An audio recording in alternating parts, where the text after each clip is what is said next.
गेल्या वेब भेटीत आपल्याला मराठी अभ्यास केंद्राची प्राथमिक ओळख झाली आहे.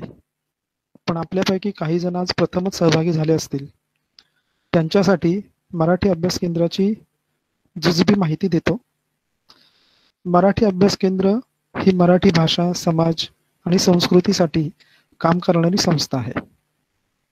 मराठी शाळा, उच्च शिक्षण, माहिती तंत्रज्ञान, न्यायालयीन मराठी, प्रशासकीय मराठी अशा विविध पातळ्यांवर मराठीचा वापर होण्यासाठी आणि तो वाढवण्यासाठी मराठी अभ्यास केंद्र काम करतं.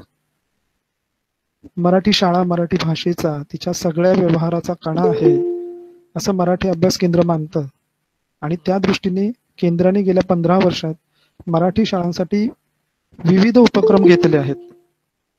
या उपक्रमातून मराठी अभ्यास केंद्राशी महाराष्ट्रातल्या विविध भागातल्या शाळा जोडल्या गेल्या. तसंच सीमा भागातल्या शाळांशी केंद्राने जोडून घेतलं. 2015च्या जून महिन्यात म्हणजे बरोबर 5 वर्षापूर्वी सीमा भागातल्या खानापूर इथल्या मराठी सांस्कृतिक प्रतिष्ठानच्या नारायण कापोलकर यांनी आमच्या शाळांसाठी काही करता येईल का, अशी मराठी अभ्यास केंद्राचे तेव्हा असलेले अध्यक्ष दीपक पवार यांच्याकडे विचारणा केली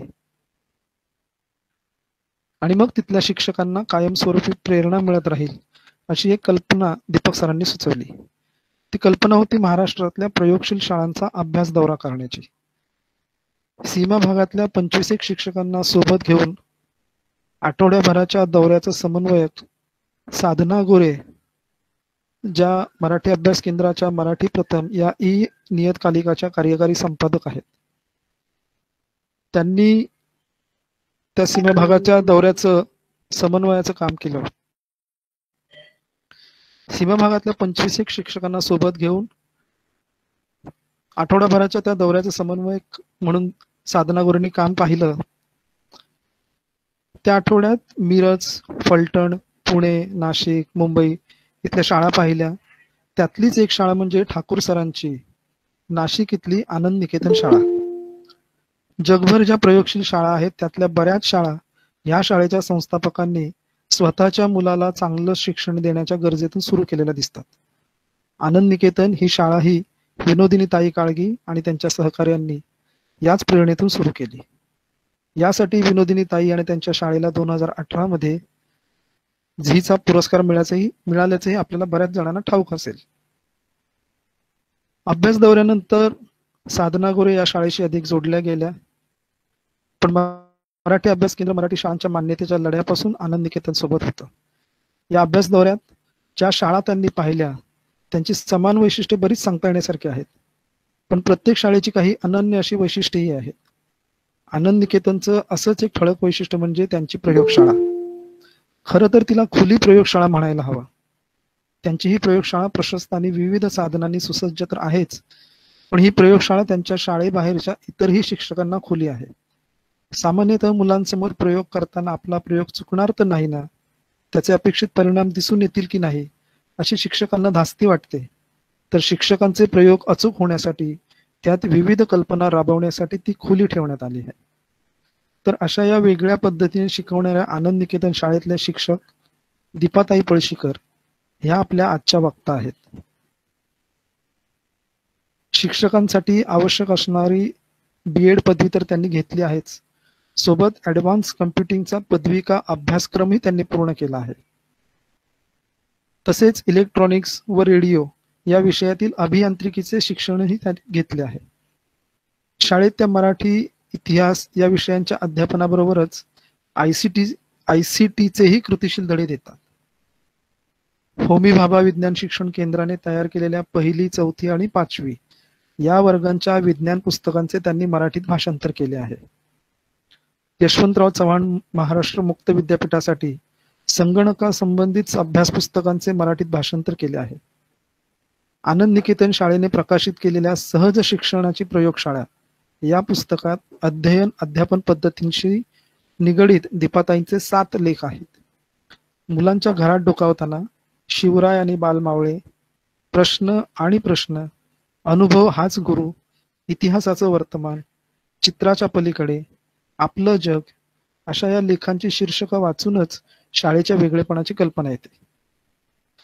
मी इथे रजा घेतो आणि दीपाताईंना त्यांनी आजच्या विषयावरील भाषा शिक्षणाचे सादरीकरण करावे अशी विनंती करतो. मगाशी म्हटल्याप्रमाणे वक्त्याशिवाय आपण सगळे आपापले माईक आणि कॅमेरे बंद ठेवणार आहोत. धन्यवाद.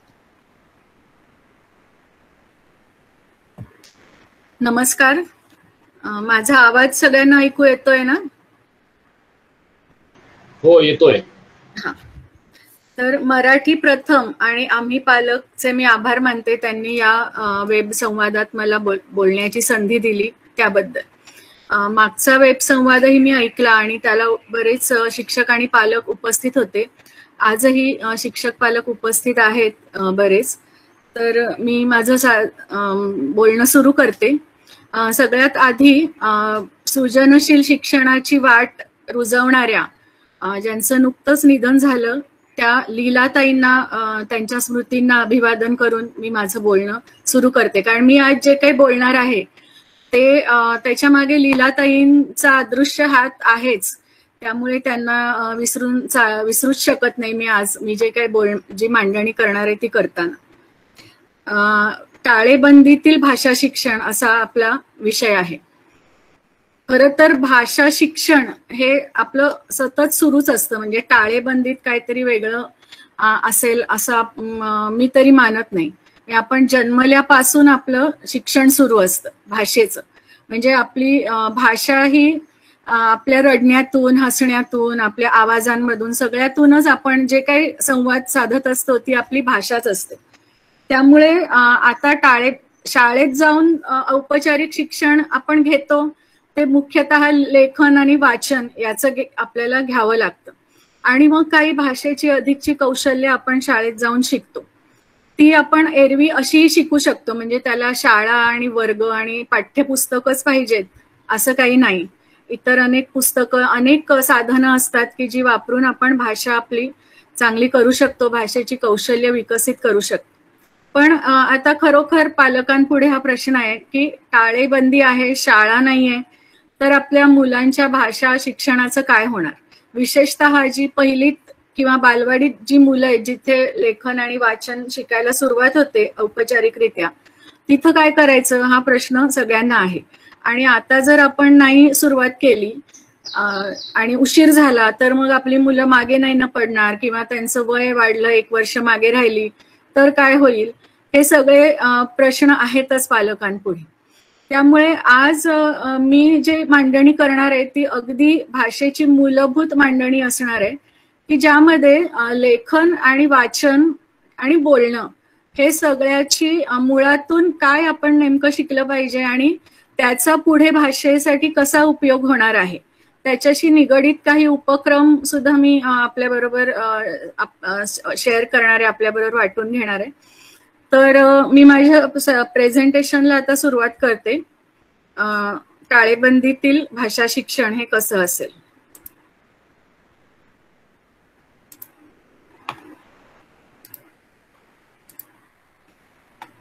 माझा स्क्रीन दिसतोय ना सगळ्यांना? हो मॅडम, दिसतोय. हा, तर आपण सुरुवात अशी करूया की मुळात भाषा म्हणजे काय. तर बरेचदा आपण एवढंच मानतो की भाषा म्हणजे संवादाचं साधन आहे. तर त्याही पुढे जाऊन असं म्हणता येईल की भाषा हे विचार करण्याचं साधन आहे, प्रतिसाद देण्याचंही साधन आहे. मुलांचं व्यक्तिमत्व किंवा माणसाचंच व्यक्तिमत्व घडतं ते भाषेमुळे घडतं. आपण त्या भाषेमुळे कसा प्रतिसाद देतो, आपल्या संवेदना कशा विकसित होतात, त्याच्यातून आपलं व्यक्तिमत्व घडत असतं. मुलांची जगण्याकडे बघण्याची दृष्टी, आवड निवड, त्याची मूल्य धारणा, वृत्ती हे सगळं भाषेतूनच घडतं. भोवतालच्या जगाचा अर्थ लावण्याचं एक साधन भाषा आहे. म्हणजे मूल जन्मल्यानंतर बघत असतं, त्याची सगळी पंचेंद्रिय रिसीव्ह घेत असतात त्याला मिळणाऱ्या सगळ्या गोष्टी, पण त्याचा अर्थ लावून तो व्यक्त करणं आणि त्याच्याबद्दल विचार करणं हे जेव्हा भाषा येते तेव्हाच त्या आकाराला येतं. तर भाषा म्हणजे या सगळ्या गोष्टी असतात. तर त्यातलं सगळ्यात पहिलं आपण बघूया की बोलणं म्हणजे ऐकणं. मी आज त्याच्याबद्दल बोलणार नाहीये, आपण बोलण्यापासून सुरुवात करू, कारण बोलणं आणि मग त्या बोलणं जर चांगलं जमायला लागलं तर त्याचं लिखाण आणि वाचनावर कसा परिणाम होतो हेही आपण बघू. कारण शिक्षणामध्ये आपण जेव्हा शाळेत जातो तेव्हा मुख्यतः आपलं साधन प्राथमिक स्तरावर तरी बोलणं हेच असतं. एकमेकातून बोलण्यातून आपण शिकत असतो. तर बोलण्याचा उपयोग काय, म्हणजे बरेचदा शाळांमध्ये आपल्याला असं दिसतं की मुलांनी गप्प बसावं अशी अपेक्षा असते शिक्षकांची, आणि शिक्षकांनी बोलावं ते त्यांनी फक्त ऐकावं. पण त्याऐवजी जर त्यांना बोलायला आपण दिलं तर काय काय होऊ शकतं, तर शिकलेल्या गोष्टी बोलण्यातून पक्क्या होत असतात.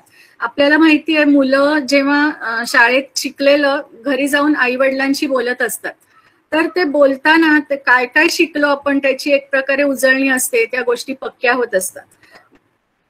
बोलतात तेव्हा विश्लेषण, कारण मीमांसा या कौशल्यांचाही विकास होत असतो. कारण बोलताना एखाद्या अनुभवाबद्दल, एखाद्या घटनेबद्दल मुलं फक्त काय घडलं एवढंच सांगत नाही, तर ते बोलता बोलता त्याचं विश्लेषणही करत असतात. मी हे बोलते हे छोट्या 4-5-6 या वयोगटाच्या मुलांबद्दल बोलते. त्यामुळे मुलांना आपण जेवढ्या बोलण्याच्या संधी देऊ ते एक प्रकारे भाषा शिक्षणच होत असतं. म्हणजे आता टाळेबंदीत जेव्हा शाळा बंद आहेत आणि शाळेतलं औपचारिक शिक्षण नाहीये, तेव्हा घरी पालक काय करू शकतात या अंगाने आपण या माझ्या बोलण्याकडे बघा, की आपण मुलांना भरपूर बोलण्याच्या संधी दिल्या पाहिजेत. एरवी आता लॉकडाऊनमुळे एक ही इष्टापत्तीच आहे की पालक घरी आहेत, मुलं घरी आहेत, त्यांना एकमेकांबरोबर घालवायला भरपूर वेळ आहे, तर मग बोलण्याच्या संधी पण पुष्कळ आहेत. आणि मग त्या जर आपण विचारपूर्वक त्या संधी निवडल्या आणि त्याचा उपयोग करून घेतला तर मुलांचं भाषा शिक्षण त्यातून आपोआपच होणार आहे.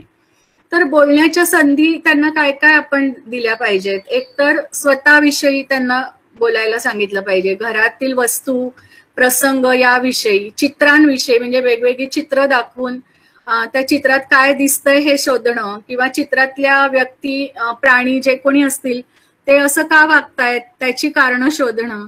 नंतर त्या चित्रातल्या व्यक्तीच्या जागी, त्या प्राण्याच्या जागी, त्या एखाद्या ससुल्याच्या जागी तू आहेस तर तू काय करशील हे सांगणं, याबद्दल बोलणं.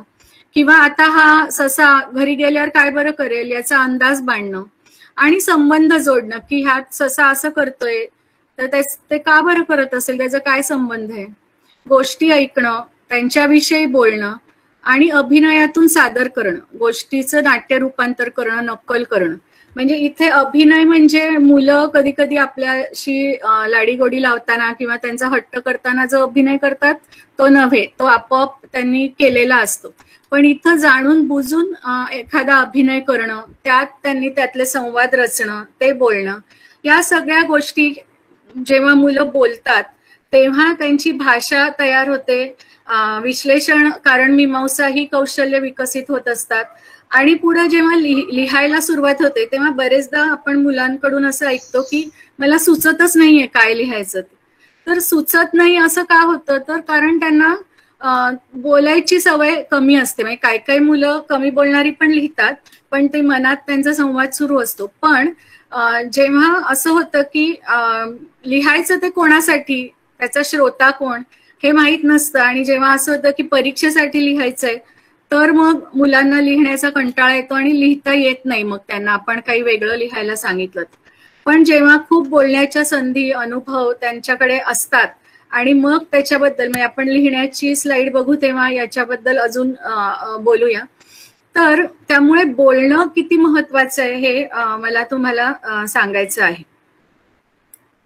आता बोलणं जेव्हा सुरू असतं तेव्हा पालकांचा प्रतिसाद कसा असायला हवा ते पण महत्वाचं आहे. कारण आपण बरेचदा मुलांना पूर्ण बोलू देत नाही.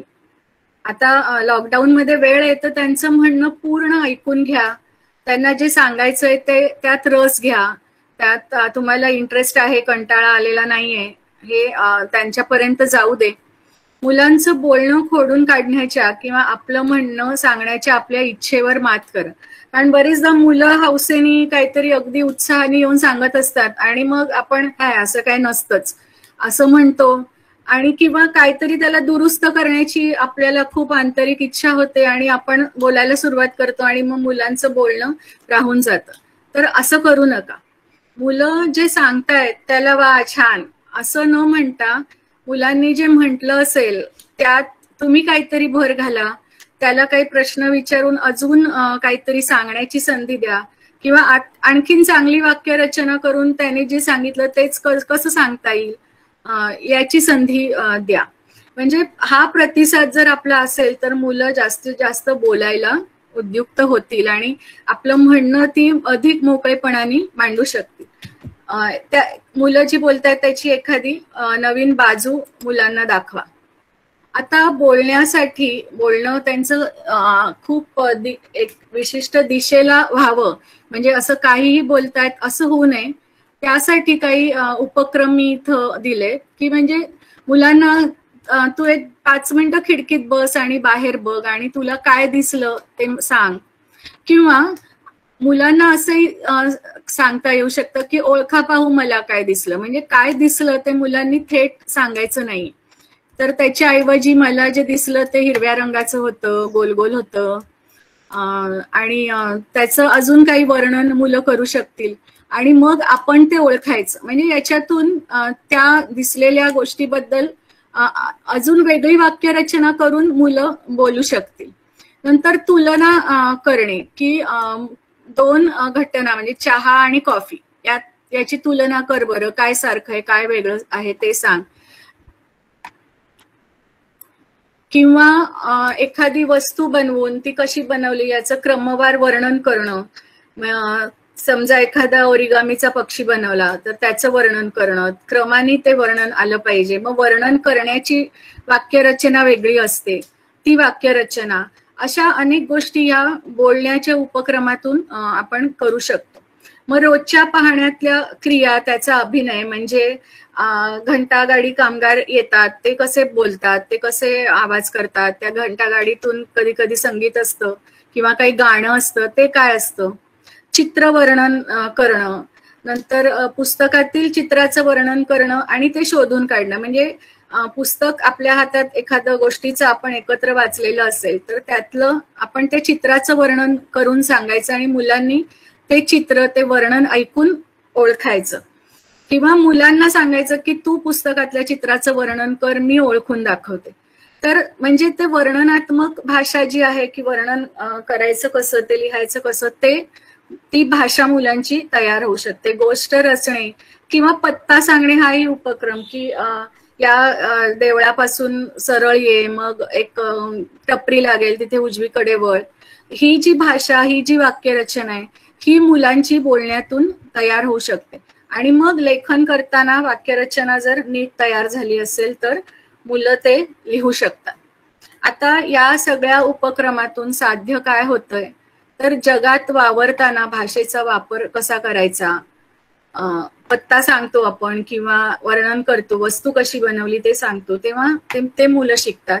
नवीन माहिती मिळवण्यासाठी नेमके प्रश्न विचारणं, मिळालेल्या माहितीच्या आधारे आडाखे बांधणं, सर्जनशील पद्धतीने अर्थ लावणं, म्हणजे ढोबळ अर्थ न लावता त्या शब्दांची, वाक्यांची, अक्षरांची अदलाबदल करून काही वेगळाच अर्थ एखाद्या वाक्यातून निघत असेल तर तो अर्थ लावणं.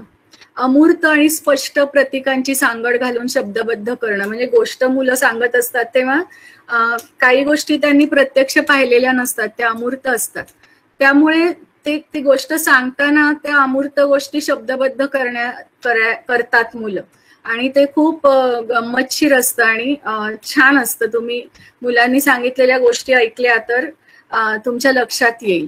नंतर वाचन लेखनाची पूर्वतयारी ही या बोलण्याच्या उपक्रमातून, म्हणजे वाक्यरचनेचा सराव होतो. बघतात मुलं, त्याच्याबद्दल बोलत असतात. तर अशा बोलणं आपण जर मुलांचं आता या काळात आपल्याला वेळ आहे भरपूर, तेव्हा जर नीट लक्षपूर्वक आणि ठरवून जर आपण यातले काही उपक्रम घेऊ शकलो तर त्यांचं भाषा शिक्षण घरी होणार आहे. हा स्लाइड शो करताना मी कृष्णकुमारांचं child and its language and teacher, child's language and teacher हे पुस्तक आहे, ज्याचं मराठी भाषांतर मुलांची भाषा आणि शिक्षक या नावाने वर्षाताई सहस्त्रबुद्धे यांनी केलंय, त्याचा संदर्भ घेतलेला आहे. आता या बोलण्याशी संबंधितच एक उपक्रम आहे, खेळ आहे, घरच्या घरी.com या वेबसाईटवर आहे की हॅलो हॅलो कोण बोलतंय. म्हणजे खेळण्यातले 2 फोन घ्यायचे आणि फोन नसतील घरी समजा 2 आपल्याकडे, तर पुठ्ठा घेऊन त्यावर फोनवरचं चित्र काढून खोटा मोबाईल केला तरी चालेल. मग फोन मुलांना द्यायचा, आपण दुसऱ्या फोनवरून त्याच्याशी बोलायचं. घरी कोण आहे, कसं आहे, शाळा सुरू झाली का, नसेल तर का नाही झाली, अशा प्रकारचे प्रश्न विचारायचे. काही अनुभव घेतले असतील तर त्याबद्दल बोलायचं. त्यांच्या अनुभव विश्वाशी जोडून आपण बोलायचं. म्हणजे त्यातून आता म्हणजे मुलं घरी बंदिस्त आहेत, त्यांना बाहेर जाता येत नाहीये, दबलेली असतात, त्यांच्या मनात काय काय विचार असतात, तर थेट आपण विचारलं तर त्यांना सांगता येणार नाही. पण अशा प्रकारे आपण काही खेळातून आपण त्यांच्या मनापर्यंत पोहोचू शकलो तर आपल्याला ते निश्चितच मुलांच्या दृष्टीने उपयोगाचं असेल. तर हे सगळं करताना काय होतं, तर मुलांना तो अनुभव आठवतो जो पूर्वी घेतलाय. आपल्या भावना, पंचेंद्रियांना आलेले अनुभव, त्याच्यासाठी योग्य असे शब्द मुलं शोधतात. म्हणजे एखाद्या अनुभवाबद्दल सांगताना डोळ्यांना काय दिसलं, एखादी वस्तू बघितली असेल तर त्याचा स्पर्श कसा होता, त्यावेळी आजूबाजूला आवाज परिसरात काय येत होते, काही गंध होता का, तर असे सगळे पंचेंद्रियांना आलेले अनुभव मुलं सांगू शकतील आणि आपण तसे सूचक प्रश्नही त्यांना विचारू शकतो. वाक्यरचना त्यांना करता येईल आणि संवाद साधता येईल. आपल्या मनातले विचार अभिव्यक्त करता येतील. दबलेल्या भावनांना पण वाट करून देता येईल. अजून एक उपक्रम आहे की कृती करणं. हे जे मी लिहिलं होतं त्या यादीत त्याच्याशी संबंधित आहे की सरबत कसं करायचं. तर त्याला थोडी तयारी आपल्याला आधी करायला लागेल पालकांना की सरबताचं साहित्य घेऊन मुलांसोबत ते तयार करून मग कृती करताना आधी काय केलं नंतर काय केलं याचं मुलं निरीक्षण करतील. आपणही बोलताना मी आता लिंबू चिरलं, ते मी आता पिळते बरं का, आणि मग आता मी ढवळतीये, साखर घातलीये, त्यात साखर विरघळली, म्हणजे असे शब्द आपण आवर्जून वापरले तर मुलंही ते शब्द शिकतील आणि पुढं वापरू लागतील. किंवा वर्णन करणारे शब्द, म्हणजे लिंबू कसं आहे, गोल आहे, पिवळं आहे, त्याची चव आंबट आहे आणि सरबताची चव गोड आहे, असं वर्णन. म्हणजे आपण जितकी भाषा वेगवेगळ्या प्रकारे वापरू तितक्या वेगवेगळ्या प्रकारे मुलं वापरणार आहेत. त्यामुळे बोलणं हे खूप आवश्यक आहे भाषा शिक्षणामध्ये. आणि मग हे करताना त्यांनी काय काय केलं हे क्रमानं सांगू दे, चित्र काढू दे, आणि यातून निरीक्षण क्षमता वाढते, शब्दसंग्रह वाढतो, कृतीचा क्रम लक्षात येतो, वाक्यरचना करता येते आणि सरबत प्यायला मिळतं. आणि स्वतः आपण केलं त्याचा आनंद काही औरच असतो. आता वाचनाकडे वळूया. तर वाचन म्हणजे काय, तर लिहिलेल्या, म्हणजे कृष्णकुमारांनी खूप छान लिहिलंय की लिहिलेल्या शब्दामधील अर्थ गवसण्याची प्रक्रिया म्हणजे वाचन. म्हणजे लिहिलेले शब्द भरपूर आपल्या आजूबाजूला असतात, पण वाचताच येत नसेल तर ते शब्द आपल्यासाठी म्हणजे नुसती चित्र किंवा रेघोटे आहेत, पण त्यातला अर्थ गवसतो म्हणजे आपण म्हणतो की आपल्याला वाचन आलं. मेंदूतही त्या मागे अनेक गुंतागुंतीच्या प्रक्रिया असतात, कारण लेखन आणि वाचन या क्रिया आपण नंतर उत्क्रांत झालेल्या मेंदूमध्ये आलेल्या आहेत. तर खूप गुंतागुंतीची प्रक्रिया असते वाचन म्हणजे. पण हे वाचनाची गोडी मुलांना लागायला पाहिजे. म्हणजे परीक्षेत कसं बसं पास होण्यापुरतं वाचन आलं की पुरे असं नको. आणि लिखित छापील भाषेशी अर्थाची सांगड घालणं म्हणजे वाचन. कृष्णकुमार आपल्या पुस्तकात म्हणतात की वाचनाची सुरुवात पुस्तकांनीच करावी. म्हणजे आधी अक्षर शिकू, मग त्याचे स्वरचिन्ह शिकू वाचायला, आणि मग शब्द शिकू, मग वाक्य शिकू, असं न होता वाचनाची सुरुवात पुस्तकांनीच केली पाहिजे. इथे मी काही रिसोर्सेस, साधनं दिली आहेत की जिथे आपल्याला वाचन कसं घ्यावं आणि वाचनासाठीचे काही चांगल्या गोष्टी, व्हिडिओज किंवा रीड अलाउड स्टोरीज, म्हणजे पुस्तकाचं पान दाखवून गोष्ट वाचलेली आहे अशा प्रकारच्या गोष्टी या सगळ्या ठिकाणी आपल्याला मिळू शकतात. प्रगत शिक्षण संस्था फलटण यांची वेबसाईट आहे, त्याच्यावर तर वाचन कसं घ्यावं मुलांचं शाळेमध्ये, बालवाडीच्या मुलांचं, याचे वर्गातले व्हिडिओज आहेत आणि त्याच्यावरून आपल्याला कल्पना येऊ शकते की पुस्तक दाखवून मुलासोबत आपण कसं वाचन करायचं. म्हणजे मुलांना आपल्या शेजारी बसवून पुस्तक उघडून चित्र आणि खाली एखादं वाक्य अशी पुस्तकं गोष्टीची शक्यतो असावीत आणि आपण त्या शब्दांवर बोट ठेवून अक्षर वाचलं की मुलांना बरोबर ती चित्र, शब्दाची आकृती हीच एक चित्र असं मुलं त्याकडे बघतात आणि तो शब्द ओळखतात. नंतर अजून एक वाचन चांगलं होण्यासाठीची संकल्पना आहे मजकूर समृद्ध परिसर. विशेषतः बालवाडी आणि पहिलीच्या मुलांसाठी हे खूप उपयोगी आहे. आम्ही शाळेतही याचा वापर करतो. ते काय आहे ते मी सांगते. क्वेस्ट नावाची निलेश निमकरांची जी संस्था आहे त्यांची ही संकल्पना आहे. त्यांनी ही खूप विकसित केली, म्हणजे ती संकल्पना खूप आधीपासून आहे पण त्यांनी विकसित केली म्हणून मी त्यांचं नाव इथं घेतेय की आपण आपल्या घरामध्ये सगळीकडे जागेचं, वस्तूचं नाव दर्शवणारा मजकूर लिहून ठेवायचा. म्हणजे कपाट, खिडकी, दरवाजा अशा सगळीकडे आपण चिठ्ठ्या लावायच्या किंवा कामाच्या सूचना देणाऱ्या, आठवण देणाऱ्या सूचना पट्ट्या. म्हणजे दिव्याची बटणं असतील तर तिथे घराबाहेर जाताना ही बटणं बंद करावीत किंवा काही आठवण देणाऱ्या की आज झाडांना पाणी घालायचं राहिलं आहे, अशी वाक्य आपण जर लिहून ठेवली आणि ती काय लिहिलीये हे मुलांना आपण एक दोनदा दाखवलं तर मुलं ते वाचू शकतात. किंवा काही माहिती देणारा मजकूर असेल किंवा मुलांनी जी चित्र काढली आहेत त्याचं वर्णन जर आपणच, मुलांची वाक्य जी येतील, मुलांना विचारलं की तू हे काय काढलंयस तर मुलं सांगतात की ही आई आहे, हे बाबा आहेत आणि आम्ही फिरायला चाललोय असं काहीतरी. तर ती जी वाक्य जर आपण लिहून ठेवली आणि मुलांकडून बोट ठेवून वाचून घेतली की आई आणि बाबा आणि आरव फिरायला जात आहेत, तर मुलं ते वाचू शकतात. म्हणजे ते शब्द तसे दिसणारे चित्र म्हणून त्यांच्या मेंदूमध्ये साठवले जातात आणि ते शब्द कुठेही दिसले तरी ते वापरू शकतात. नेहमीच्या वापरातले शब्द लिहिलेले तक्ते, म्हणजे शब्दांची भिंत अशी संकल्पना आहे की भिंतीवर सगळीकडे शब्दच दिसतील मुलांना. आणि नेहमीच्या वापरातले आपण रोज काय करणार किंवा शाळेचं वेळापत्रक असेल ते लिहून ठेवलं असेल किंवा घरातली कामं कोण कोण करणार आहे त्याची नोंद असलेलं पत्रक आपण घरी लावून ठेवलं किंवा नुकत्याच वाचलेल्या, ऐकलेल्या कवितांचे, गोष्टींचे तक्ते लावून ठेवले, तर असा जर आपला परिसर हा मजकूर आणि लिखित भाषेने समृद्ध असेल तर मुलं वाचायला शिकतात. विशेषतः ग्रामीण भागामध्ये जिथे बाहेर एवढा लिखित भाषा दिसत नाही, म्हणजे आपण शहरात तरी आपल्याला दुकानांवर मजकूर असतो, काहीतरी बोर्ड्स लिहिलेले असतात ते वाचायला मिळतात, पण ग्रामीण भागात तेवढे मिळत नाही. तर त्या ठिकाणी सुद्धा याचा खूप उपयोग होतो. आणि आता लॉकडाऊनच्या काळात जेव्हा आपण घरातच बंदिस्त आहोत आणि बाहेर आपल्याला बघता येत नाहीये लिखित मजकूर, तर तो जर घरात अशा प्रकारे आपण उपलब्ध करून दिला तर वाचन मुलांना हळूहळू जमू शकतं.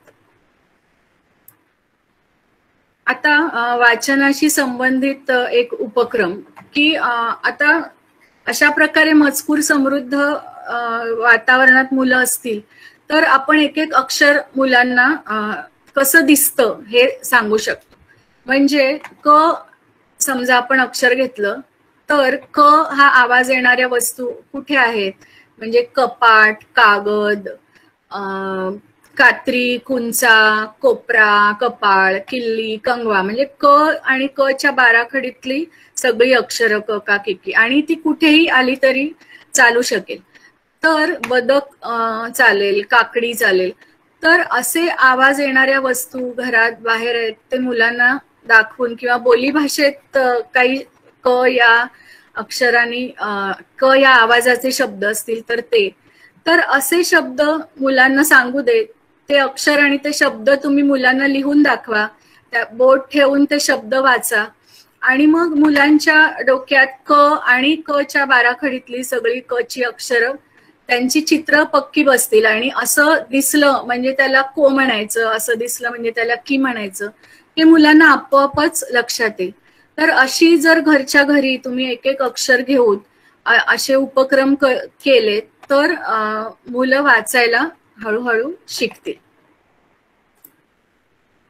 अजून एक वाचनाचाच खेळ इथं मी दिलाय की सारख्या सारख्या शब्दांच्या जोड्या लावा. म्हणजे घरात आपल्या आई बाबा ताई दादा आजी आजोबा काका असे असतील तर त्यांची नावं आणि नावं असलेल्या शब्दांप्रमाणे, म्हणजे काका आणि काकाचं नाव सुरेश असेल तर सुरेश, तर मग ते मुलांना दाखवलं तर मुलं तशा जोड्या लावू शकतात. आणि नाव आणि नातं याचं जोडी लावण्याच्याही आधी जर काका हे लिहिलेल्याच पट्ट्या आपण 2 चिठ्ठ्यांवर लिहिल्या आणि मग मुलांना सांगितलं की आता हे दिसतंय ना हा काका, अशी चिठ्ठी शोध बरं या गठ्ठ्यातून, तर मग त्याची जोडी मुलांना शोधू दे. आणि मग एकदा काका हे ओळखता आलं तर मग नावांची जोडी आपण त्याच्या पुढं नावांची भर घालू शकतो. पण एक लक्षात ठेवायचं की खूप जास्त नाही. म्हणजे 5-6 वर्षांची मुलं आहेत आपली पहिलीतली, तर निवडक नावं, एक 5-7 नावं घेऊन आपण हा खेळ मुलांबरोबर घरी खेळू शकतो, ज्यामुळे मुलं हे शब्द वाचू शकतील. आता आपण वळूया लिहिण्याकडे. आणि आता हे बघताना बोलण्याचा काय संबंध आहे तो आपल्या लक्षात येईल की लिहितो म्हणजे आपण काय करतो तर आपल्या समोर प्रत्यक्ष नसलेल्या कोणाशी तरी संवाद साधण्यासाठी आपण लिहितो. म्हणजे शाळेत गेल्यावर मुलांना असं वाटतं की आपण जो गृहपाठ करतो ना तो ताईंसाठी करतो, आपल्या शाळेतल्या शिक्षकांसाठी, त्याचा आपला काही संबंध आहे असं त्यांना फार कमी वेळा वाटतं. आणि मग त्या लिहिण्यातला त्यांचा रस जातो. किंवा मग परीक्षेत मार्क मिळवण्यासाठी लिहायचं असतं, उत्तरं लिहिण्यासाठी लिहायचं असतं, असं वाटलं की त्यातला त्यांचा रस निघून जातो. पण आपण जर लहानपणापासून त्यांना जर अशी संधी देत गेलो की जे लिहितोय ते कोणाशी तरी संवाद साधण्यासाठी आहे, तर मग मुलांचा लेखनातला रस वाढत राहतो. लीलाताईंचं लिहिणं मुलांचं शिकवणं शिक्षकांचं हे पुस्तक आपण पाहिलं तर त्यात आपण बघतो की अगदी पहिलीपासून मुलं पत्रलेखन करताना दिसतात त्या शाळेत. त्याची अनेक उदाहरणं त्या पुस्तकात त्यांनी दिलेली आहेत. तर पत्र लिहितो म्हणजे काय की कोणाशी तरी बोलण्यासाठी आपण लिहितो, त्यामुळे मुलं लिहायला उद्युक्त होतात आणि खूप त्यांना लिहावंसं वाटतं. तर त्यामुळे लेखनाचे उद्देश आपण जर आधीपासून आपल्या मनात हे स्पष्ट असतील की कोणाशी तरी संवाद साधण्यासाठी लिहिणं, काहीतरी जपून ठेवण्यासाठी लिहिणं, कसली तरी माहिती लिहून ठेवणं, कुठली तरी आठवण लिहून ठेवणं, किंवा स्वतःशीच केलेलं बोलणं, म्हणजे आपण दैनंदिनी लिहितो ते स्वतःशीच बोललेलं असतं. त्यामुळे बोलण्याचं एक रूप म्हणूनच लेखन शिकवायला हवं असं कृष्णकुमार म्हणतात त्या पुस्तकात. कारण म्हणून बोलणं महत्वाचं आहे, कारण तसं असेल तरच मुलांना लेखनामध्ये रस राहू शकतो त्यांचा. यांत्रिक कौशल्य आणि लेखी परीक्षा असते म्हणून लिहिलं पाहिजे किंवा एक ते कौशल्य म्हणून लिहिलं पाहिजे, तर ती लेखनाची उर्मी संपते. त्यामुळे लेखन ही कुणाला तरी उद्देशून केलेली कृती आहे हे मुलांना कळायला हवं. त्यामुळे लिहिणं हे बोलण्याचंच पुढचं रूप आहे. या दृष्टिकोनातून जर आपण लिहिण्याकडे पाहिलं तर मग लिहिण्याचा कंटाळा निघून जाऊन त्यात मुलांना रस निर्माण होईल. तर लिहिणं म्हणजे काय तर अनुभवाशी जोडणी करून लिहिणं. आता हे कसं, त्याचा हा एक नमुना आहे की काय लिहायला, म्हणजे हे कसं करायचं की लिहिणं हे कोणाला तरी उद्देशून आहे. तर मुलांशी गप्पा मारताना खिडकीतून, दारातून, अंगणातून काय काय दिसलं बाहेरचं, मग त्या गप्पांमध्ये आले त्यापैकी काही शब्द मुलांना लगेच लिहायला सांगा. आणि मग तिथं लागलं तर मदत करा. म्हणजे आपण जे पाहिलं ते आपण आता सांगतोय आणि ते सांगतोय ते नंतर बाबा नंतर येणार आहेत, मग त्यांना कसं सांगणार, तर तू लिहून ठेव म्हणजे बाबा आल्यावर वाचतील. अशा उद्देशाने तुम्ही मुलांना लिहिण्यासाठी प्रवृत्त करू शकता. तिथं त्यांना काही मदत लागली तर मदतही देऊ शकता. थोडी मोठी मुलं असतील तर तुम्ही त्यांना वाक्य करायलाही सांगू शकता की जे बघितलं त्याच्याबद्दल तू एक 8-10 वाक्य लिही. नंतर आता हे मूळ माझं विवेचन संपलंय की लेखन, वाचन आणि बोलणं हे भाषा शिक्षणात कसं महत्वाचं आहे. आता काही यापुढं जी स्लाइड्स आहेत त्याच्यावर काही उपक्रम आहेत की जे भाषा विकसनासाठी आपण घेऊ शकतो आणि आम्ही आमच्या शाळेतही घेत असतो. तर अटींचे शब्द लिहिणे म्हणजे काना असलेल्या भाज्यांची नावे लिही, स्वयंपाकघरातल्या वस्तूंची नावे ज्याच्यात वेलांटी आहे ती लिही, किंवा वाक्याचा डोंगर हा पण एक मजेदार खेळ सगळेजण घरातले खेळू शकतात की काल पाऊस पडला या वाक्यानं सुरुवात करून घरातल्या प्रत्येकानं एका शब्दाची भर घालून वाक्य वाढवायचं. मग आई म्हणेल काल धो धो पाऊस पडला, मग घरातले आजोबा असतील ते अजून काहीतरी त्यात भर घालतील आणि ही वाक्य वहीत लिहायची. आता हे जे स्वाध्याय आहेत ते साधारण 3री-4थीच्या मुलांसाठी आहेत. 2री-3री-4थी म्हणजे त्याची काठिण्य पातळी आपण वाढवू शकतो. आवडत्या पदार्थांच्या नावांची यादी करणं, ही यादी वर्णमालेच्या क्रमानुसार लिहिणं. इथं माझी टाईप करताना चूक झालीये, तिथे वर्णमाला असं पाहिजे होतं. ही एक अजून एक वर्कशीट आमच्या शाळेत आमच्या 3रीच्या ताई नेहमी देत असतात मुलांना की अनुक्रमणिका बघणं आणि त्यांची उत्तरं वहीत लिहिणं. आता हे वाचनाशी संबंधित वर्कशीट आहे की वाचन म्हणजे वाचलेल्या शब्दांचा मजकुराचा अर्थ लावणं जमणं म्हणजे निकोप वाचन. तर मग कुठला धडा आहे, या त्याचे लेखक कोण आहेत, मग या कवीने कोणती कविता लिहिली आहे, पाठ क्रमांक 9चे नाव काय, म्हणजे अनुक्रमणिका अशी सगळ्या बाजूनी वाचणं आणि त्याचा अर्थ लावणं हे या वर्कशीट मधून होत आहे.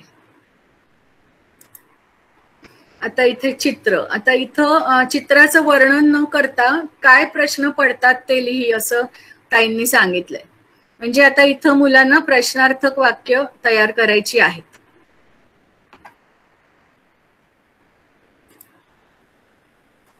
ही एक वर्कशीट घरच्या घरी या वेबसाईटवरची आहे की ज्यामध्ये हा उतारा वाचायला सांगितलाय मुलांना आणि मग त्या उतार्यावर आधारित काही प्रश्न आहेत. म्हणजे वाचन आणि आकलन अशा प्रकारची वर्कशीट आहे. ही 3री, 4थी, 5वीच्या मुलांना आपण देऊ शकतो. तर आता ही वर्कशीट अशी आहे, या सारखंच आपण वर्तमानपत्रातली एखादी मुलांजोगी बातमी शोधून त्याच्याबद्दल त्यांना प्रश्न विचारून त्याची उत्तरं लिहायला सांगू शकतो.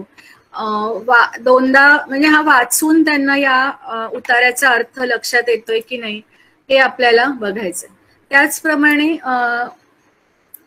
विंदा करंदीकरांची कविता किंवा कुठली कविता मुलांच्या आवडीची ती वाचून त्याचं कवितेचं आकलन होतंय की नाही.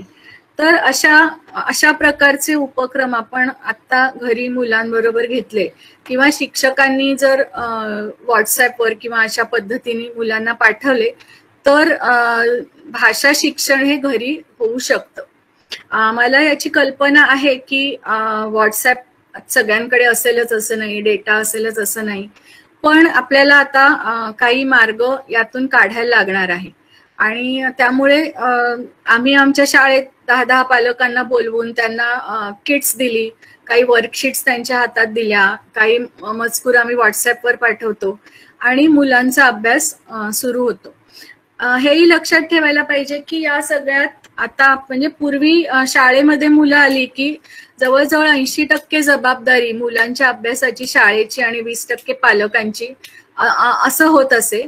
पण आता तसं म्हणून चालणार नाही. आता आपल्याला 5वी पर्यंत तरी 50% पालक आणि 50% किंवा 40% पालक, 40% शिक्षक, 20% मुलांची स्वतःची जबाबदारी, असं थोडंसं आपल्याला पालकांशी पण या दृष्टीने बोलायला हवं आणि पालकांनी या दृष्टीने बघायला हवं की आपली जबाबदारी आता वाढलेली आहे. त्यामुळे अनेक मदत करणारे रिसोर्सेस उपलब्ध आहेत, त्यांची मदत घेऊन आपण हे करू शकतो. तर माझा स्लाइड शो संपलाय. काही प्रश्न असतील तर आपण घेऊ शकतो.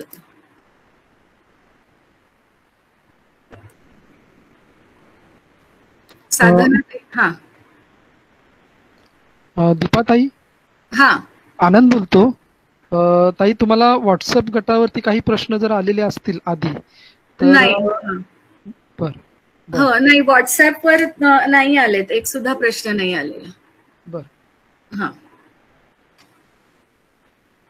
इथं चॅट बॉक्स मध्ये मला एक प्रश्न हो. दिसतोय रेणुका पाटील मॅडमचा की 6वी ते 8वी. तर मी त्याबद्दल आता मुद्दाम बोलले नाही, कारण मागच्या रविवारच्या संवादामध्ये या वर्गांकरता काय करायचं त्याबद्दल वीणाताईंनी आपल्याशी संवाद साधला होता, त्यामुळे ते मी घेतलेलं नाही. अजून काही प्रश्न इथे चॅट बॉक्स मध्ये तरी दिसत नाहीयेत. पालकांना आणि या वेब संवादात सहभागी झालेल्या सर्वांना विनंती, जशी सुरुवातीलाही आम्ही सूचना केली होती की तुमचे काही प्रश्न असतील तर हे चॅट बॉक्स मध्ये तुम्ही जर पाठवलेत तर ते बरं होतील, कारण काही प्रश्नांची पुनरुक्ती होण्याचा संभव आहे. तुम्ही ते चॅट मध्ये पाठवले तर ते आपण दीपाताईंना विचारू शकतो.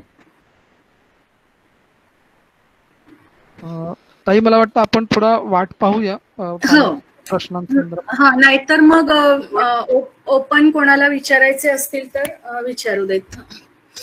कसंही माहितीये, तुम्ही ठरवाल तसं.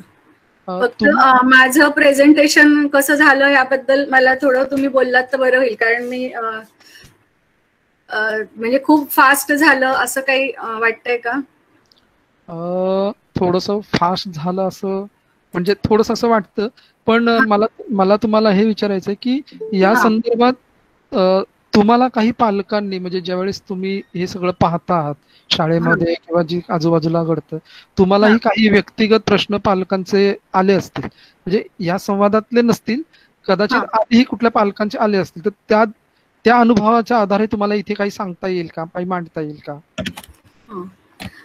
व्यक्तिगत म्हणजे पालकांना आता आम्ही आमच्या शाळेत जे किट दिली पालकांना आणि व्हॉट्सअपवर आम्ही काही अभ्यास पाठवत होतो, तर काही वेळेला पालकांना नीट काय करून घ्यायचं नेमकं ते समजत नाही, किंवा आता असं वाटतं की आता कंटाळा आलाय आणि शाळा कधी सुरू होणार आहे, तर असं होतं. पण अजून मला नाही आता काही आठवत आहे अजून काही प्रश्न, पण त्या पालकांचे प्रश्न आम्ही मग त्यांच्याशी बोलून, किंवा मुलांनाही आम्ही म्हणजे सगळ्या आमच्या ताईंनी सगळ्या मुलांशी प्रत्यक्ष फोनवरून संवाद साधला होता, प्रत्येक मुलाशी, आणि मग फोनवर काही शंका असतील तर त्याचं निरसन करणं, किंवा ताई आपल्याशी फोनवर बोलल्या हेच मुलांना खूप छान वाटतं. म्हणजे पहिलीतल्या एका मुलांनी सांगितलं की ताई तुमच्याशी बोलल्या तर कसं वाटलं, तर त्याने सांगितलं की मला आंबा खाल्ल्यासारखं वाटलं ताईंशी बोलल्यानंतर. तर म्हणजे असा संवाद सतत शिक्षकांनी पण साधणं आवश्यक आहे मुलांबरोबर, आणि त्यांना थोडं एनकरेज करायला हवं, कारण मुलं खूप घरी राहून कंटाळली आहेत सध्या. त्यामुळे शिक्षकांनी थोडं इनिशिएटिव्ह घेऊन मुलांशी बोललं पाहिजे. ताई, सोपान सरांचा एक प्रश्न आलाय की आकलन क्षमता विकसनासाठी काही उपक्रम सुचवाल का? हॅलो, हा आवाज येतो का ताई? हो, येतोय. सोपान सरांचा प्रश्न असा आहे की आकलन क्षमता विकसनासाठी काही उपक्रम सुचवाल का? तर आकलन क्षमता म्हणजे काय, तर मुलांना लेखन वाचन जे येतंय ते समजणं, तर त्यासाठी आपणच त्यांच्या बरोबर बसून वाचन करणं, त्यांना वेगवेगळे अनुभव देणं, त्या अनुभवांबद्दल बोलतं करणं, त्यांच्या शंकांना प्रश्नांना उत्तरं देणं, याच्यातून त्यांचं आकलन वाढू शकतं. बरं ताई, गायत्री ताईंचा एक प्रश्न आलेला आहे की त्यांनी माहिती विचारली की तुम्ही जे आता पुस्तकांचा उल्लेख केला त्यांची नावे सांगाल का?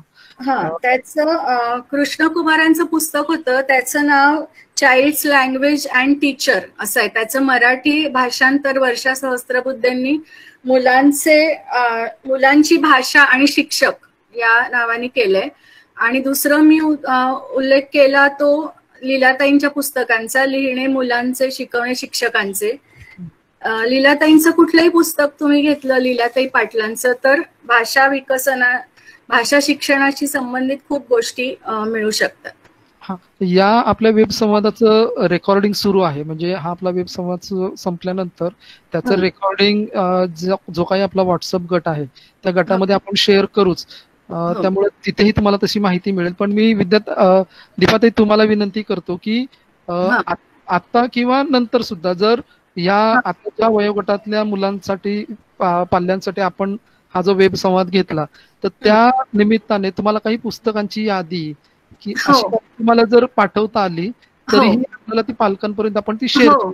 हो हो हो पाठवता येईल. हो अ, इथं. सजित हा. हा.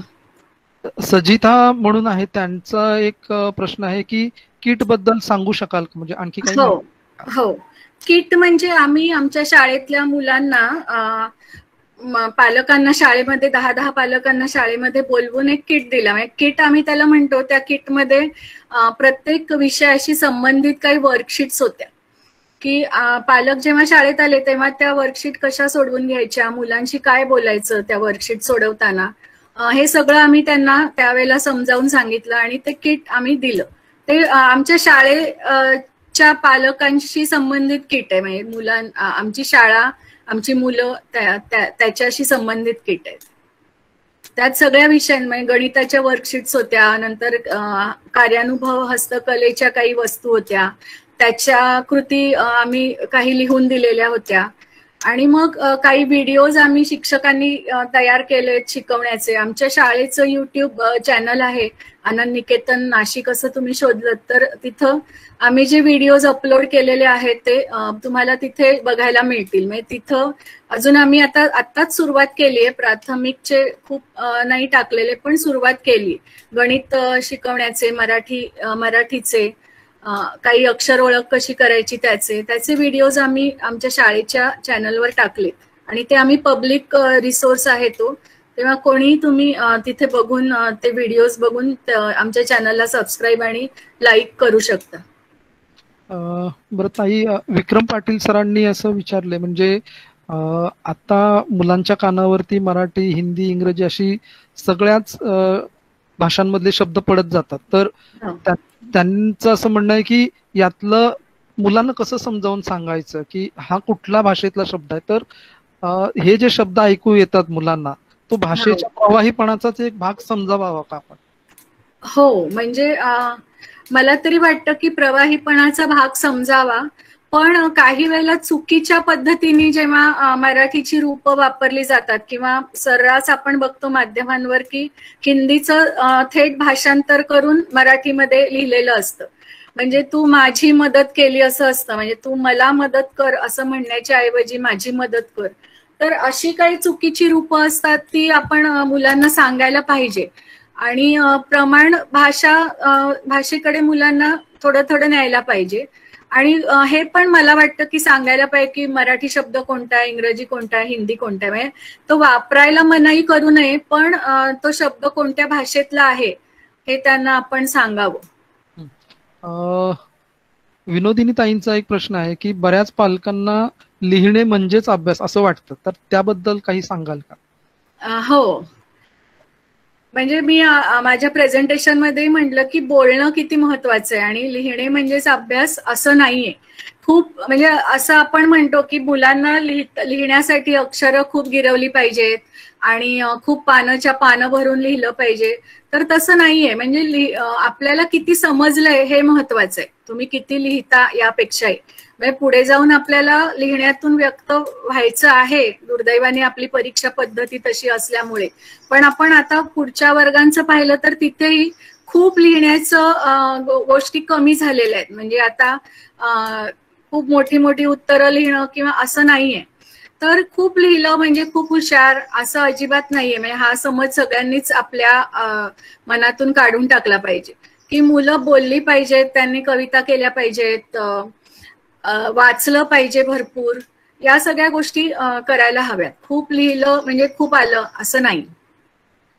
बरं, अजित बर्डेंचा एक प्रश्न आहे की तुमच्या शाळेतील इंग्रजी विषय शिकवण्याची पद्धत वेगळी आहे, तर त्याबद्दल काही मार्गदर्शन कराल का? इंग्रजी शिकवण्याची पद्धत वेगळी म्हणजे जशी आपण मराठी भाषा शिकतो तशीच इंग्रजी भाषाही आम्ही शाळेमध्ये शिकवतो. मराठी भाषा आपण कशी शिकतो की आपण आपल्या घरी ऐकतो ती भाषा पुष्कळ आपल्या जन्मापासून आपल्या कानावर पडत असते, ज्यांची मातृभाषा मराठी आहे त्यांच्यासाठी. आणि ती आपोआप आपण बोलायला लागतो, त्याची वाक्यरचना करायला लागतो. तर तशीच आम्ही इंग्रजी सुद्धा आमच्या शाळेमध्ये शिकवतो की मुलं लहान पहिलीपासून त्यांच्या कानावर इंग्रजी पडेल अशा प्रकारे तासांची रचना केलेली असते. ताई पण इंग्रजीतून बोलतात, आवश्यक तिथे मराठीतून मुलांना सांगतात, त्यांचा शब्दसंग्रह हळूहळू तयार करतात आणि मग तिसरीत गेल्यावर आम्ही मुलांना लेखन, इंग्रजी लेखनाकडे नेतो. पण त्याआधी जसं आपण मराठी घरी शिकतो तशाच प्रकारे इंग्रजी आम्ही शिकवतो. इंग्रजीचे पण व्हिडिओज आमच्या चॅनलवर आहेत, ते पण तुम्ही बघू शकता की कशा प्रकारे, म्हणजे ते 3री-4थी पासून पुढचे आहेत, पण त्याचाही उपयोग तुम्हाला होईल. बर्डेंचाच एक प्रश्न आहे की मराठी माध्यमात शिकणं चांगलं की इंग्रजी माध्यमात शिकणं, याच्याबद्दल तुम्ही बोलाच, पण दोन गोष्टी मला बर्डेंना या निमित्ताने सांगाव्याशा वाटतात. की पहिली गोष्ट म्हणजे आपला म्हणजे आजच्या वेब संवादाचा तो विषय नाही की मातृभाषेतलं शिक्षणच चांगलं की इंग्रजीतलं चांगलं, म्हणजे माध्यम कुठलं निवडावं हा काही विषय आता ह्या वेब संवादाचा नाहीये. पण तरी सुद्धा दुसरं एक मला तुम्हाला सांगायचं बर्डे सर की मराठी अभ्यास केंद्राच्या वतीने आम्ही दरवर्षी मराठी प्रेमी पालक महासंमेलन घेतो आणि त्या पालक महासंमेलनाचा उद्देशच मुळात हे आहे की पालकांना मातृभाषेतल्या शिक्षणाचं महत्त्व पटावं. तर आणि ते पटण्यासाठी काय गोष्टी, म्हणजे पालकांनी कोणत्या गोष्टी समजून घेतल्या पाहिजे, शिक्षणाचं माध्यम ठरवताना पालकांनी कोणत्या गोष्टींचा विचार केला पाहिजे, हेच आम्ही त्या पालक महासंमेलनातून सांगत असतो. तर तुम्ही ते पालक संमेलना आवर्जून या. आणि मी आता ताईंना थोडं विनंती अशी करेल की थोडक्यात त्याच्याबद्दल, म्हणजे मातृभाषेतलं शिक्षणाचं महत्व आता इथे असणाऱ्या पालकांना जरी तुम्ही सांगितलं तरी फार बरं होईल. हो, मातृभाषेतून शिक्षणाचं महत्व असं आहे की आपण विचार ज्या भाषेतून करतो त्या भाषेतून शिकणं सगळ्यात जास्त योग्य असतं सगळ्यांसाठीच. आणि जी आपल्या परिसरात सतत आपल्या कानावर पडणारी भाषा असते त्या भाषेतून आपण शिकलं पाहिजे. कारण शिकणं म्हणजे काय याचा आपण विचार करूया की फक्त लिहिणं वाचणं आलं म्हणजे आपण शिकलो का, तर नाही. तर शिक्षण हे आपल्या आयुष्यासाठी उपयोगी पडणारी गोष्ट आहे. आणि मग खरं शिक्षण व्हायचं असेल तर आपल्याला आपण जे शिकतोय, पुस्तकात वाचतोय ते नीट समजलं पाहिजे. म्हणजे आता आपण विज्ञान हा विषय घेतला, बरेचदा विज्ञान आणि गणित हे विषय सेमी इंग्रजी म्हणून इंग्रजीतून शिकवले जातात. पण मुळात विज्ञानातल्या संकल्पना जर आपल्याला समजल्या नाहीत तर मूल काय करतं की ते पाठ करतं. पुन्हा शिकताना आपल्याला भरपूर प्रश्न पडले पाहिजे. आणि जर आपण आपल्या मातृभाषेतून शिकत नसू आणि कुठली तरी वेगळीच भाषा आपल्याला बोलायची असेल तर छोट्या मुलांना, विशेषतः 1ली-2री बालवाडीतल्या, जी भाषा येतच नाही त्या भाषेत ते प्रश्न कसे विचारणार आणि कसं शिकणार. म्हणजे शिकणं हे असं प्रश्न पडण्यातून व्हायला पाहिजे. कोणीतरी माहिती सांगतंय, ती आपल्या कानात ओततोय आणि ती आपण मेंदूत साठवली आणि परीक्षेमध्ये ओकून टाकली, हे काही खरं शिक्षण नाही. तर आकलन नीट होण्यासाठी आपल्याला मातृभाषेतून शिकलेलं आपल्याला सगळ्यात जास्त चांगलं कळतं. प्रश्न विचारायला मुलांना भीती वाटत नाही. कारण इंग्रजी शाळा असेल तर मग इंग्रजी बोलता येत नसतं, प्रश्न कसा विचारायचा ते कळत नसतं आणि मग मूल गप्प राहतं आणि नुसतंच मग ते गप्पच राहतं, म्हणजे कायमच ते बोलत नाही. आणि आता आपण पाहिलं की बोलण्यातून भाषा शिक्षण किती प्रकारे होत असतं. आणि भाषा ही म्हणजे आपण सगळे विषय हे भाषेतून शिकत असतो. म्हणजे विज्ञान असो, गणित असो, इंग्रजी असो, भूगोल असो, इतिहास असो, हे विषय, कुठलाही विषय आपल्याला शिकायचा असेल किंवा पुढच्या आयुष्यात सुद्धा, तर आपल्याला भाषा येणं महत्वाचं आहे. त्यामुळे जितकी आपली पहिली भाषा म्हणजे आपली मातृभाषा पक्की असेल तितकी दुसरी भाषा शिकणंही आपल्याला सोपं जातं. म्हणजे अनेक शिक्षण तज्ञांच्या संशोधनातून हे सिद्ध झालंय की आपली मातृभाषा ज्यांची पक्की असेल, कारण दुसरी भाषा शिकणं आपण 6 महिन्यामध्ये सहज कुठलीही भाषा शिकू शकतो. त्यामुळे मातृभाषेतूनच आपलं बेसिक मुळातलं जे शिक्षण आहे ते मातृभाषेतूनच व्हायला पाहिजे. बऱ्याचदा अगदी उच्चभ्रू समाजातल्या पालकांचंही म्हणणं असं असतं की आमचं मुलं इंग्रजी शाळेत शिकते पण आम्ही घरी मराठीच बोलतो. म्हणजे साधारणतः असं असतं की बऱ्याच पालकांना असं वाटतं की मराठी हा विषय आहे ना, मग माझं मूल भाषा शिकते, पण पालकांना हे कळत नाही की भाषा ही सर्व विषयांच्या सर्व आकलनासाठी महत्वाची असते. हो बरोबर, कारण भाषा मुळातली आली तरच सगळे विषय येणार आहेत, त्यामुळे मातृभाषा हवीच. दुसरं, श्रद्धाताईंनी आता एक म्हणजे चॅटमध्ये लिहिलेलं आहे की कामाची विभागणी व मुलांना जबाबदारी देणे याचे तक्ते, याचे प्रथम पाठ मी शाळेत केले, त्या प्रगत शिक्षण संस्थेतल्या शिक्षक. तर तुम्ही बोलत असताना हे सर्व आठवलं, म्हणजे सगळं ते आठवलंय. हो, आणि ते आहे, म्हणजे आपण जर कामाचे तक्ते, म्हणजे शाळेत सुद्धा आज हजेरी कोण लिहिणार, पाण्याचा जागा कोण स्वच्छ करणार, अशी कामांची वाटणी असेल, त्याचे तक्ते आणि पट्टीवर आपण जर ते काम लिहिलं आणि ती पट्टीला दोरी बांधून आपण मुलांच्या गळ्यात घातली की मुलांनाही, इतर मुलंही ते वाचतात की आज हा मुलगा केर काढणार आहे, ही मुलगी आज काहीतरी पाणी भरून ठेवणार आहे. तर वाचन येण्यासाठी त्या अशा तक्त्यांचा खूप उपयोग होतो. गायत्रीताईंनी असं विचारलंय की पुढचं पालक संमेलन कधी आणि कुठे आहे. तर ताई, तुम्हाला मी एवढंच सांगतो की पुढचं पालक संमेलनाबद्दल आम्ही तुमच्यापर्यंत जरूर माहिती पोहोचू, पण मराठी अभ्यास केंद्राचं फेसबुक पान आहे आणि त्याच्यावरती मागील 3ही वर्षाची पालक संमेलनं आम्ही जी काही रेकॉर्ड केली होती ती संपूर्ण पालक संमेलनं त्या फेसबुक पानावरती आहेत. तुम्ही मराठी अभ्यास केंद्राच्या फेसबुक पानावरती जा, तिथे तुम्हाला ती सगळं पालक संमेलन मिळेल. दुसरं, संभाजी चव्हाण सरांनी विचारलंय मॅडम की तुमच्या शाळेच्या चॅनलचं नाव पुन्हा एकदा सांगाल का? हा, आनंद निकेतन नाशिक असं युट्यूब चॅनल आहे आमचं. बर. इथं एक प्रश्न आहे सोपान सरांचा की प्रत्यक्ष अभ्यासक्रम सोडून भाषाविषयक इतर उपक्रम घेणे सोयीस्कर राहील का? तर हो, याचं उत्तर हो आहे. कारण अभ्यासक्रम म्हणजे काय, म्हणजे एखादा धडा असतो किंवा कविता असते, तर पाठ्यपुस्तकातलाच धडा शिकवला पाहिजे असं काही हे नाहीये, काय बंधन नाहीये. म्हणजे आपण शिक्षक बरेचदा असं म्हणतात की पाठ्यपुस्तक शिकवणं सोयीचं असतं, त्यामुळे पाठ्यपुस्तकातले धडे शिकवले तर झालं. तर तसं नाही. भाषा येणं म्हणजे काय, तर या सगळ्या गोष्टी ज्या आपण आता पाहिल्या की वाचन, लेखन, बोलणं, हे सगळं आलं पाहिजे आपल्याला एखादी भाषा शिकायची. म्हणजे पुस्तकातले धडे शिकणं म्हणजे भाषा शिकणं असं अजिबात नाही. त्यामुळे जितके आपण वेगवेगळे उपक्रम घेऊ तितकी भाषा अधिकाधिक मुलांची समृद्ध होत जाणार आहे. आणि मग अभ्यासक्रमाचं कसं करता येईल या प्रश्नाचं उत्तर माहिती नाही. ते आता इतके दिवस शाळा बंद आहेत, तर अभ्यासक्रमाचा विचार काहीतरी होतच असेल, तो बघूया आपण काय होतोय. पण अभ्यासक्रमाचा ते मी नाही सांगू शकत अभ्यासक्रमाचं काय होईल.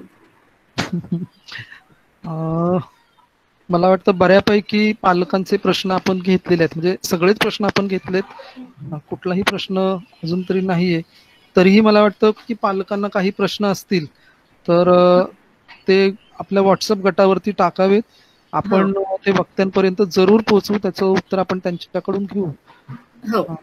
आणखी काही दीपाताई तुम्हाला सांगण्यासारखं पालकांसाठी इथे असलेल्या वेब संवादातील सहभागींसाठी? म्हणजे मला पालकांना हेच सांगायचंय की मुलं आपल्या बरोबर घरी आहेत, तर त्यांच्याबरोबर खूप बोला, वेगवेगळे अनुभव घरात जेवढे देता येतील. आता बाहेर जाऊन अनुभव देणं शक्य नाही, पण घरात जितकं त्यांना आपल्या बरोबर आपल्या कामात सामील करून घेता येईल तेवढं घ्या. त्यांना वेगवेगळे अनुभव द्या, त्या अनुभवांविषयी बोलायला, लिहायला सांगा. घरातल्या आजी आजोबांबरोबर संवाद साधायला सांगा आणि त्याबद्दल लिहायला सांगा. दैनंदिनीच्या स्वरूपात, पत्राच्या स्वरूपामध्ये, जाहिरात करणे असेल, असे मागच्या संवादात पण आपल्याला वीणाताईंनी मुलांनी केलेल्या जाहिराती दाखवल्या होत्या. तर खूप छान अशा गोष्टी आपण घरी पालक मुलांबरोबर करू शकतो. आणि आता शिकणं ही आपली, म्हणजे पालकांची पण जबाबदारी आहे मुलांचं शिक्षण करणं. हे पालकांनी लक्षात ठेवलं पाहिजे की शाळेत घातलं आणि आता शाळा काय ते बघेल, असं थोडं आता आपल्याला त्याचा दृष्टिकोन बदलायला हवा. आणि पालकांनी पण आता आपल्यालाही शिकवायचं आहे मुलांना. या दृष्टीने थोडं कसं शिकवता येईल, आपलं मूल आपल्याला माहिती असतं, त्याचा अंदाज असतो, त्याचा मूड कसा आहे, तो कधी शिकायला तयार आहे हे माहिती असतं. तर थोडी पालकांनी मेहनत केली थोडं तुम्ही सर्च केलं, आता मी काही नावं सांगितली, काही वेबसाईट्सची नावं पण मी स्लाइडमध्ये दाखवली की जिथे गोष्टी आहेत, कविता आहेत वेगवेगळ्या. तर असं थोडी तुम्ही जर शोधलं तर तुम्हालाही त्याचे रिसोर्सेस सापडतील आणि त्याचा वापर करता येईल. आता आपल्या दीपाताईंनी पाठवलेलं सादरीकरण शिवाय याचं रेकॉर्डिंग हे दोन्ही सुद्धा आपण व्हॉट्सअप गटावरती टाकणार आहोत. ज्या काही पालकांना, बरेच पालक असे झालं की दीपाताईंचं सादरीकरण सुरू असताना गटामध्ये येऊ इच्छित होते. म्हणजे याच्यासाठी आम्ही काही असा निर्णय घेतला होता की एकदा वक्त्याचं सादरीकरण सुरू झालं की कुठलाही नवीन सहभागी करून घ्यायचा नाही, कारण ज्या सूचना आधी दिलेल्या असतात त्या त्यांच्यापर्यंत पोहोचत नाही आणि मग वक्त्याच्या सादरीकरणामध्ये तो बराचसा अडकाठी होते. मागच्या वेळेस आमचा तसा अनुभव असल्यामुळे आम्ही यंदा तसं केलं नाहीये. त्यामुळे ज्या ज्या पालकांना या वेबसंवादात उशीर आल्यामुळे सहभागी होता आलं नाही अशांसाठी आणि आपण सगळे जे आता सहभागी होतात त्यांना पुन्हा हे सगळं रिवाइंड व्हावं याच्यासाठी सुद्धा हे सादरीकरण आणि हे रेकॉर्डिंग आपण टाकणार आहोत. त्याच्याबद्दल सर्वांनी खात्री बाळगावी. आपल्या पुढील संवाद जो होणार आहे त्याच्या वक्त्या आजच्या ह्या वेब संवादात सहभागी आहेत. निलिमा कुलकर्णी यांनी कमेंट सुद्धा केली आहे की विषयाची खूप छान मांडणी झाली, आशयात स्पष्टता आहे. तर आजच्या कार्यक्रमात जे सहभागी सगळेजण आपण झालात त्यांना मला एक सांगायचं आहे की पुढील संवाद 9वी आणि 10वीच्या भाषा शिक्षणासाठी होणार आहे. तर आनंद निकेतनच्याच निलिमाताई कुलकर्णी तो वेब संवाद घेणार आहेत. त्याची सविस्तर माहिती आपण गटावरती टाकणार आहोत. आणि ह्या वेब संवादासाठी अपूर्व ओक आणि अविराज मराठे या तरुण तंत्रज्ञांनी आम्हाला खूप चांगलं सहकार्य केलं, त्यांचं सुद्धा मी आभार मानतो. आणि आजचा वेब संवाद आपण इथे संपला असं जाहीर करण्यापूर्वी आजच्या वक्त्या दीपाताई पळशीकर यांचं मराठी अभ्यास केंद्राच्या वतीने मी मनपूर्वक आभार मानतो. त्यांनी खूप चांगल्या पद्धतीने आपल्याला माहिती दिली. ती माहिती ऐकल्यानंतर सुद्धा काही पालकांच्या मनात जे प्रश्न असतील ते त्यांनी जरूर आमच्यापर्यंत पोहोचावेत. या वेब संवादाचा अर्थच एवढा आहे की पालकांच्या मनात असलेलं प्रश्न आणि त्याची उत्तरं आपण जाणकारांकडून किंवा त्यातल्या तज्ज्ञ लोकांकडून आपण ती माहिती करून घ्यावी. इथे एक मुद्दा जो मागच्या वेब संवादातही मी सांगितला तो पुन्हा एकदा इथे सांगतो की हे वेब संवाद आपण मुलांचं शिक्षण कसं व्हावं याच्यासाठी आयोजित केलेत. पण खरं पाहाल तर या वेब संवादातून पालकांचं शिक्षण कसं होणार आहे हेच खरं जास्त भर त्याच्याच वरती असेल. कारण जितकं पालक याच्यामध्ये रस घेतील, काही नवं जाणण्याचा प्रयत्न करतील, काही नवीन पुस्तकं शोधतील या निमित्ताने, तितकं ते त्यांच्या मुलांच्या शिक्षणाच्या जडणघडणीत उपयोगी पडणार आहे. त्यामुळे हा वेब संवाद जरी मुलांच्या शिक्षणाबद्दल असला तरी पालकांनी सुद्धा याच्यातून बरंच काही शिकण्यासारखं आहे आणि ते पालकांनी शिकावं या एका तळमळीने आम्ही हा वेब संवाद आयोजित केलाय. आपण सर्व इथे सहभागी झालात, वेळेवरती सहभागी झालात. कृपया पुढच्या वेळेस जर वेळेवर सहभागी होऊ शकला नाही आणि आमच्याकडून तुम्हाला सहभागी करून घेता आलं नाही तर कृपया राग मानू नका. तुम्ही वेळेत या. आपण सगळे मिळून हा वेब संवाद आणखीन चांगला करण्यासाठी प्रयत्न करूया. हा वेब संवाद आता इथे संपला असं मी जाहीर करतो. धन्यवाद.